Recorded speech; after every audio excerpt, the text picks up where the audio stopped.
Hello everybody, this is Kit from the Tualatin Public Library coming at you with the next in our series, Letting Off Steam. Today we will be making walking horses with cardstock and pencil and ruler. That is all you need for this, and it is super fun. So join me now with a refreshing water cocktail, the sprig of mint, as we go off to the races. All right. So we'll start out with our template here.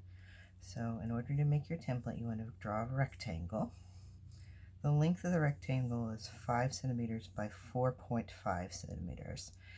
Once you have the rectangle drawn, then you're going to divide each of these sections on either side into 1.5 centimeters.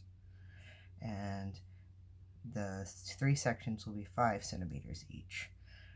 I will leave a picture of this underneath the video so you can see what it looks like. Once you have that set up, then we just need to cut it out. We'll cut along these lines here and then around the whole thing. Keep in mind with the legs, you want to cut them at a curve where the point is out.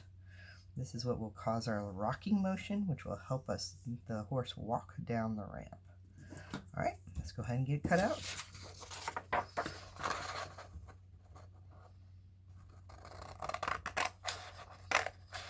I tried using this with different sizes, just scaling it to the measurements here, and honestly this particular measurement works the best. Too small and it doesn't really have enough pull for gravity. Too big and it gets super clumsy and the legs get wobbly and it falls most of the time. The nice thing about this is you don't have to be super exact. However, do try to keep your cuts even on each side, because a lot of this relies on it having equally distributed weight on both sides of the body. Just cut up right to the inner center there. And it can be hard to get all the way there without cutting in, but try your best. It's not going to set it off too much, but we want to get a nice good even fold when we have it, and that's best if you get a good cut. Alright, last cut here. Oops, yeah, cut in a little bit, it's okay. And then we're going to cut the corners off a little bit. So this is making kind of like a rocking chair shape. Like I said, this is what will start off the physics of this. All right, so there we go, we've got that. So now what we're going to do is we're going to fold down the legs, try to keep as evenly as you can. I'd recommend turning it over and lining it up with the outside so you get a nice even fold. Do that on the other side.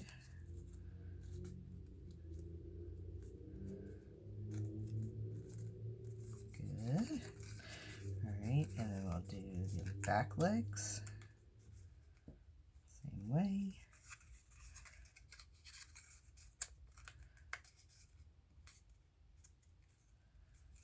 Alright, so that's got our legs. The head, you just want to fold it up. If you want to make the head look a little bit more like a head, you can fold it down.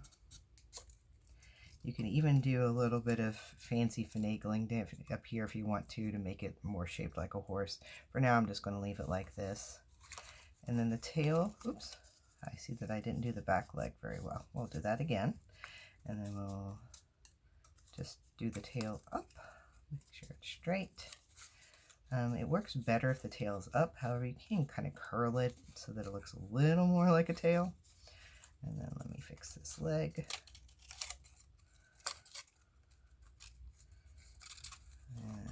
And get them all straightened up.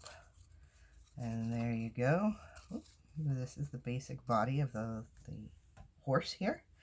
You just kind of finagle the legs a little bit so they're a little straighter when you go to put it on the ramp. But there you go. Alright, now that we have made our horse, it is time to make our ramp. Now, this can be a bit tricky. You have to finagle it. If you use a surface that is too slick, it'll just slide down. So you need something with a little friction. But if you get too much friction, then it will fall face forward and not go forward. And then you also have to finagle with the height. If it falls on its face, then it means it is too steep. If it doesn't do anything, obviously it's not steep enough.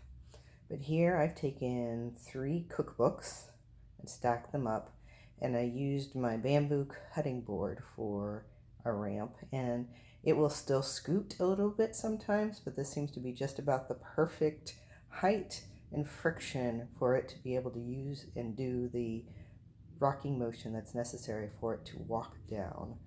All right, let's see it in action.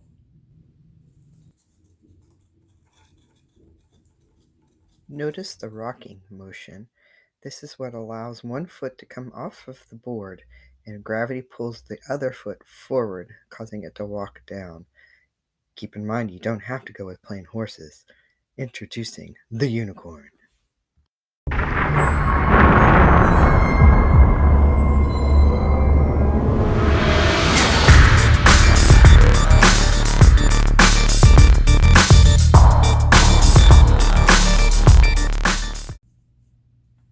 All right, folks, you ready for the race of a lifetime? 3, 2, 1, go. And it's a unicorn by the hair. Wow, who knew that the horse would be such a bad sport? Yikes. All right, well, that's it, everybody. Have fun. Stay safe. This is Kip from the Tualatin Public Library.